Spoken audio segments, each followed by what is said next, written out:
जय बाबा कोड़े वाले की जय। जय हो मेरे प्रभु गुरुदेव जट्टाधारी नीलकंठ महादेव शिव शंभु बाबा भोलेनाथ कैलाशपति की जय हो। आप सभी भक्तों का बाबा शक्ति चैनल पर स्वागत है। आज हम बात करते हैं पितृ देवता के साथ किस देव की सेवा करें। इस अब ज्येष्ठ महीना 16 मई से लगकर 14 जून तक है। इस ज्येष्ठ की सेवा करने से आपके पितर नाराज हैं, वो भी अब उनकी नाराजगी दूर होगी, आपका साथ देंगे, हर रोग द्वेष बीमारी ग्रह क्लेश उनसे छुटकारा मिलेगा। पितृदेवता के साथ किसकी सेवा करें। पितृदेव की सेवा, ज्येष्ठ की सेवा एक मैंने पहली वीडियो में भी दी है। पितृदेवता के साथ आप भूमि खेड़े की सेवा करें, जिसको गांव में खेड़ा भैया भी बोलते हैं। खेड़ापति महाराज जो गांव के मालिक होते हैं, उनको प्रसन्न करें। अगर जो वो पितृदेवता के साथ प्रसन्न है, वो गांव में नकारात्मक शक्ति आने से रोकते हैं। वो पूरे गांव के, जहां आप रहते हो, जिस गांव में, जिस शहर में, जिस मोहल्ले में वो स्थान के मालिक होते हैं, तो उस पूरी नगरी में सुख साधन सेवा करने से प्रसन्न होते हैं, जो सभी को सुख समृद्धि प्रदान करते हैं। इनकी सेवा कैसे करें, जो मैं आपको सरल ही सेवा बताता हूं। पितृ देवता की जल से सेवा करें, और इसी प्रकार आप खेड़ापति खेड़े महाराज से पूरे महीने की जल से ही सेवा करें। जो जिस प्रकार सामर्थ्यवान है वो उस प्रकार करें। आप उस जल में गंगा जल मिला लें। आप 2 पतासे लेकर भी सेवा कर सकते हैं। जैसे आप पितृ देवता के पास जाते हैं, उसके स्थान पर जाते हैं, 1 लोटा जल लें। पहले तो आप एक बाल्टी में जल ले लें, वो सब जहां जहां आप जाते हैं उसमें थोड़ा गंगा जल डाल लें, या तो आप उसी में 5 पतासे छोड़ दें। एक साथ ही जल लेकर जाते हैं, तो अगर आप अलग अलग जल लेते हैं तो 1 लोटा जल लें, शुद्ध जल लें, और उसमें 2 पतासे डाल लें, या फिर 5 पतासे हों। यह भी संभव ना हो तो आप कुछ मिश्री के दाने डाल लें, और यह भी संभव ना हो तो आप सिर्फ शुद्ध जल से ही उनका स्नान कराएं।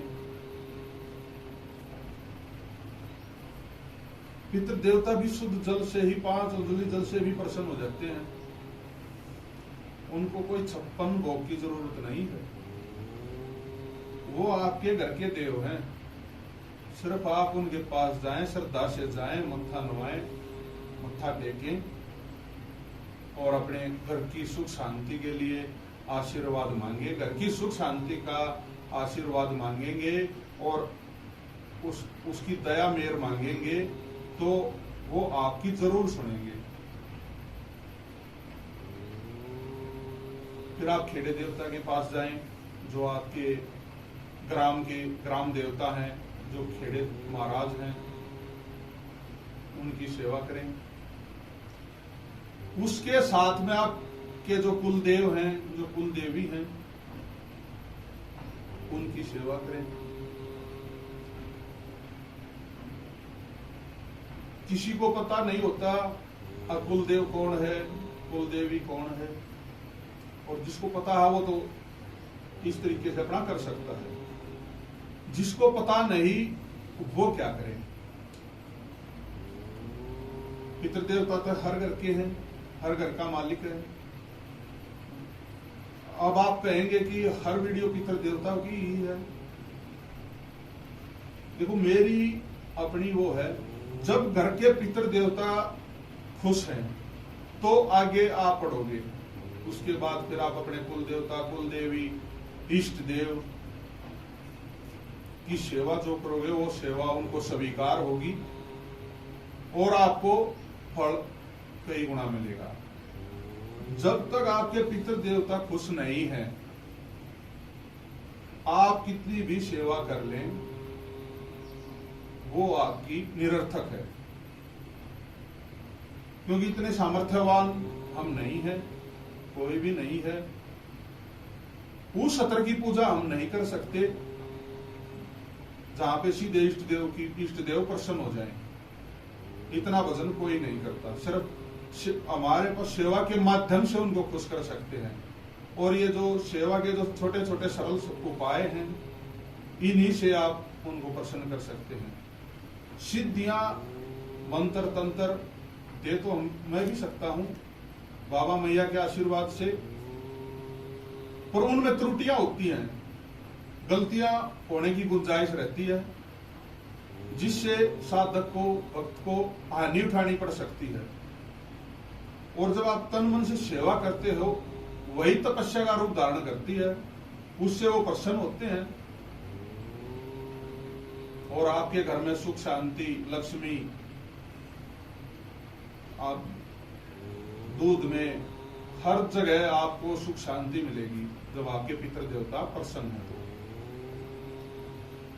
इस ज्येष्ठ में अमावस्या भी सोमवार के दिन पड़ती है, उसके बारे में आपको अलग बताऊंगा। आप ये सेवा कीजिए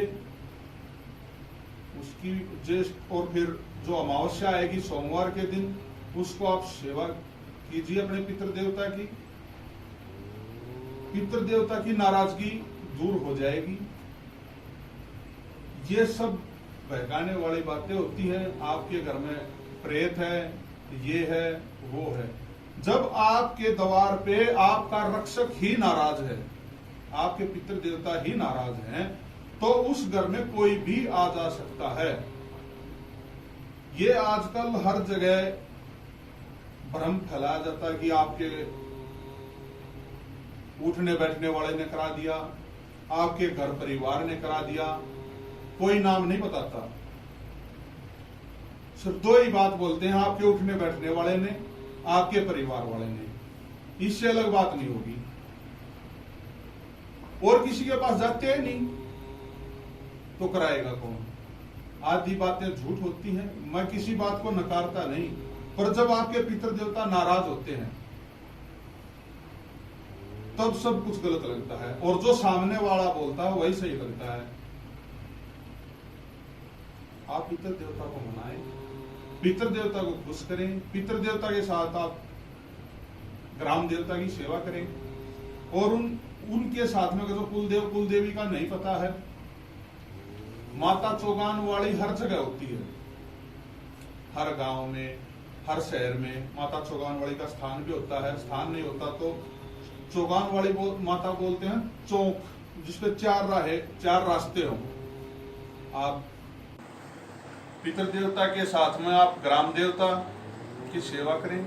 कुल देवता कुल देवी का नहीं पता है तो आप माता चौगान वाली की सेवा करें, क्योंकि वो हर घर में चलती है और अच्छी बुरी शक्तियां भी वहीं से चलती हैं, कार्य भी वहीं से खुलते हैं और वहीं से बंधते हैं। माता चौगान वाली जहाँ चार रास्ते इकट्ठे होते हैं, जहाँ से चार रास्ते एक जगह से अलग होते हैं, वो स्थान होता है। उससे उसको भी आप एक लोटे जल, साफ जल से ही सींचें। उसमें भी मतलब सेम ही प्रक्रिया रहेगी। आप मिश्री ले लो, अगर जो आप प्रतिदिन 2 पतासे से सेवा करते हो तो आप 2 पतासे से कीजिए, 5 पतासे से सेवा करते हो तो आप 5 पतासे से सेवा कीजिए। ये सेवा आप 16 मई से 14 मई तक पूरा ज्येष्ठ के महीने कीजिए, और फिर अपने घर में देखिए। सिर्फ आप इस छोटे से उपाय से आप अपने घर का वो सुख शांति देखिए, आपको क्या प्राप्त होता है। इसके साथ में फिर आप ये सेवा करके शाम को आपसे हो सके तो आप शाम को भजन कीजिए। आप अपने पितृ देवता का नाम लीजिए, ग्राम देवता को प्रणाम कीजिए। फिर आपने जिसको इष्ट मान रखा है उसको प्रणाम करके आप उसका भजन करें। आपके इष्ट बाबा बालाजी महाराज हो सकते हैं, बाबा खोड़ी वाले हो सकते हैं, बाबा भोलेनाथ जी हो सकते हैं, जो भी आपके इष्ट हो आप उसका भजन कीजिए। आपको 1 महीने के अंदर ही आपके पितृ देवता, आपके इष्ट देवता आपको ये दिखाएंगे सेवा क्या होती है, उसका फल आपको क्या मिलता है। आप सभी भक्तों का बाबा मैया पितृ देवता भला करें, आप सभी पर उनका आशीर्वाद बना रहे। जय बाबा की जय मैया।